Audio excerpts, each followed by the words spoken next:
Welcome to the Jill on Money Show. It is Friday, March 11th. And if it has felt like this week has been a month or a year, I understand that. So much news, so much information to absorb. And we are here to try to help you parse through that. And also maybe to take a little break and, yes, be a little selfish and think about your own financial stuff. And we will get to that. But I do want to have a moment here to just say that if you think back in time, sometimes I do this just to make myself feel a little bit better almost, just to look back. It is almost exactly 2 years where we thought the entire world was shutting down and we were so fearful. And these were the times that actually created this daily podcast. I actually looked in my schedule. I looked at March 11th of 2020. It was the last day that I actually met someone for breakfast. It was the day after, I think, that Mark and I was the last day that we were in the studio together on March 10th.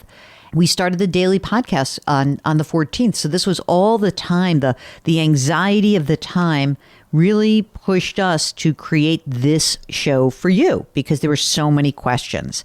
And there are still so many questions. Now we are turning away from COVID. We are turning towards a period of time of geopolitical uncertainty and a lot of market gyrations. And on top of that, the economic data is really tough to swallow because we are fighting inflation like we haven't seen in more than 40 years. So yesterday we had a consumer price index report that came out, and I did a little instant analysis on the air with CBS Mornings.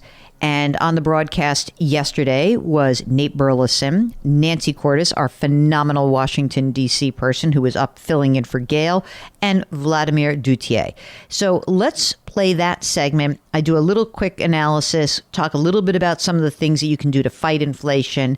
And then on the other side of it, I'll talk about some of the things that I did not get to in the segment itself. We've got new inflation numbers that just came out. They show prices in February were 7.9% higher than the same time last year. That's more than the 40-year record high the U.S. saw in January. Prices are also rising at the pump.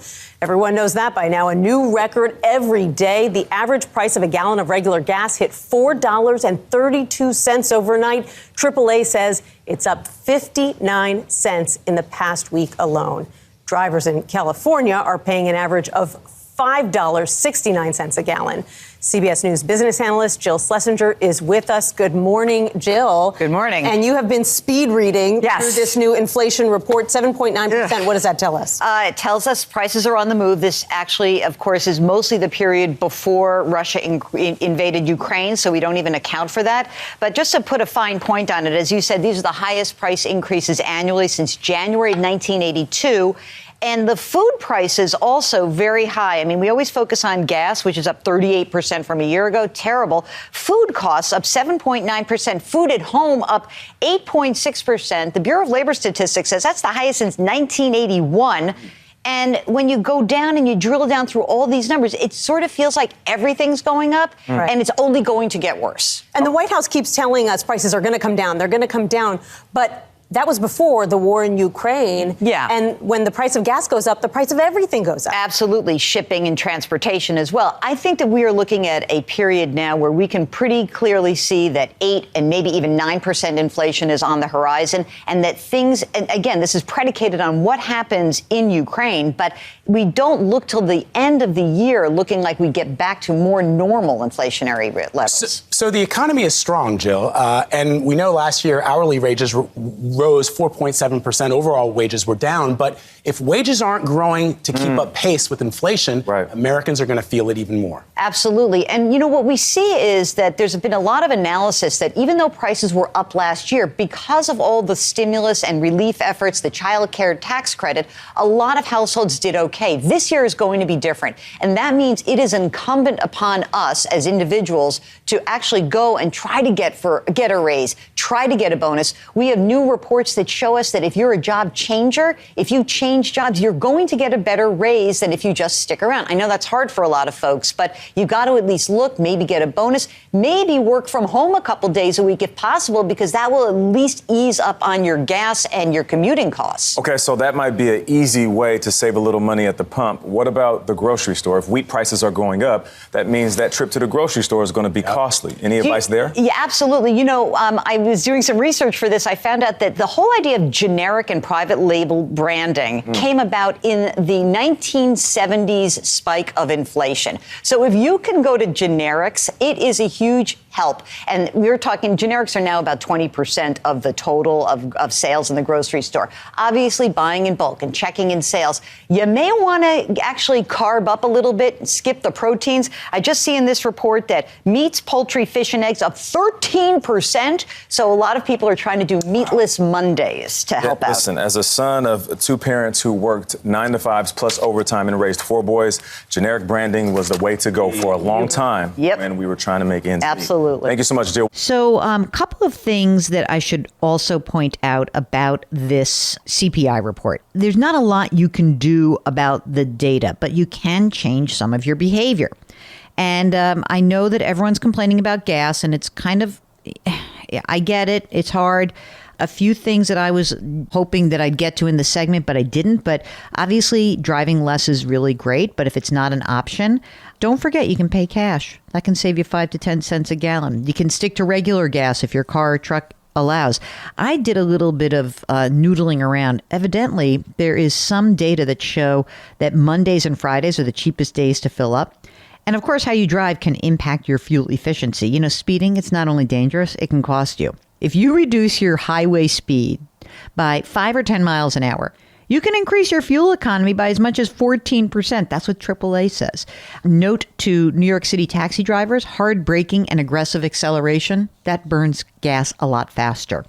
If you're using apps to find cheaper prices, yes, I know there can be a 10 or a 15, even a 20-cent differential within a few blocks, but don't go crazy. Don't go traveling all over the place to do this. So that's a couple of things there. What about your utilities? That's going to go up as well. Don't forget to seal your leaky windows and doors and manage that thermostat. You know, my grandfather used to say, put a sweater on. Use those energy efficient light bulbs if you can. That's not a bad idea either. You know, I also noticed that in the car category, new car and used car prices, they actually month over month went down a little bit, but they're still up a lot. 12.4% for a new car, 41.2% for a used car. Don't forget, gang, if you've got a lease that's coming up, you may want to consider buying out that lease instead of extending it or getting a new one. Most lease contracts detail a pre-calculated price, and that can be really, really good for you. Okay. Other parts of this report, shelter. Gosh, that's growing fast. Rents are going up a lot of places. So if you have a way to lock in something longer term, you might be better off doing that. And if you're booking trips, your airline fares are up almost 13% from a year ago. I know. It's not great. Sorry, gang. Hopefully, I'm thinking that this is going to start to simmer down towards the maybe the summer or the end of the year.